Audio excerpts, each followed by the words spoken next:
last fire will rise.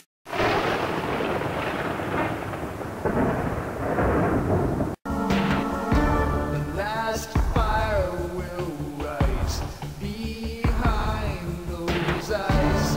Black house will rock. Blind boys don't lie. Immortal fear. That voice so clear. Hello YouTubers! So I couldn't possibly rave enough about how much I love Last Night on Earth, the zombie board game from Flying Frog Productions. You know, you've seen me talk about it a couple of times, and you know, all I had to do was play the game once, and I fell in love with it. One of the things that I wanted to talk about that's really cool about the game. Now, when you get the game, and this is kind of true of like a lot of Flying Frogs games, but when you get the games, you'll notice that there are all these pieces. They have, like, for example, in Last Night on Earth, they have, for example, like you know, a little token that is a skull. They have like a little token that's a book. They have a bunch of little tokens that are biocanisters. And you know, looking through the game, looking through the rules, looking through the different scenarios, you'll kind of stop and think, what the hell are these for? Because they don't really seem to be for anything in particular. The reason that is because occasionally Flying Frog will actually continue to support the game with web scenarios that they create that you can print out online. They also have scenarios that you can buy off of. They have extra scenarios that come with, like, you know, a scenario and extra cards, stuff like that, that you can buy on their website. But what's really cool is that they actually give you the ability and encourage you to come up with, within your group or, you know, by yourself, to come up with scenarios of your own and create your own scenarios.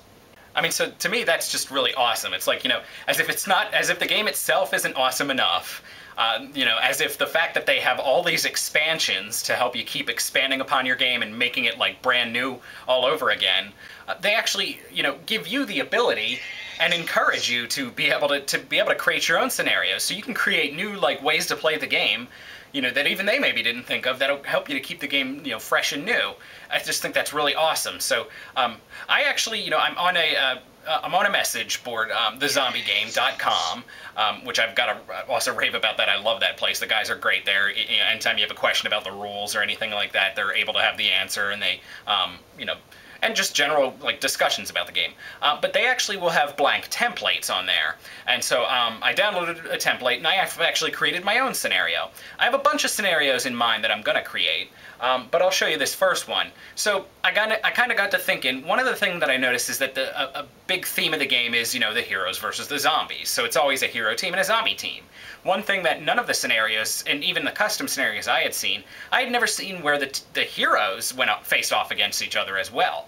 So I thought it would be kind of a neat idea. So the idea that I came up with was a little friendly competition.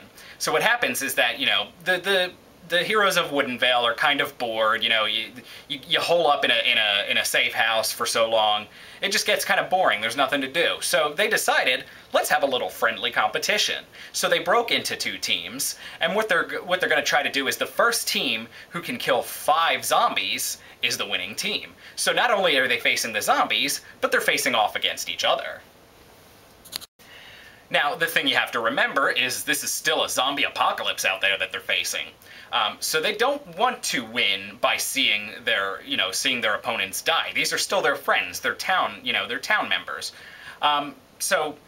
Plus, not to mention, in the game, the zombies can still win by their typical zombie winning, you know, stipulations. So, like, for example, if they kill 4 heroes, the zombies win. So you know, as the name of my custom scenario says, it is just a little friendly competition. So the heroes may actually still have to work together, even on their separate teams, to help keep each other alive.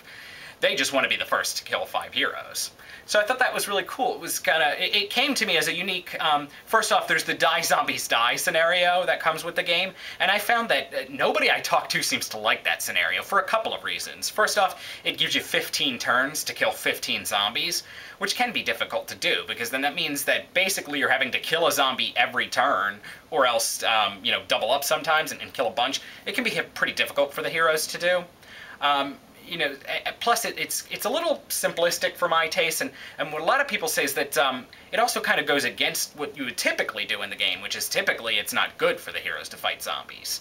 But it is an interesting and a different thing, but nobody ever seems to want to try it. So that's part of kind of what made me think of this scenario, because it's sort of a takeoff of Die Zombies Die without making it seem quite so impossibly hard, but at the same time giving it a new twist. So I thought it was really cool.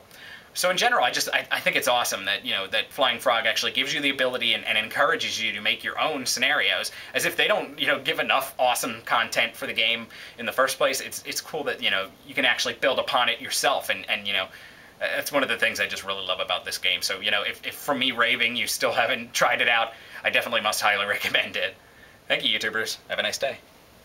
Cry, little sister.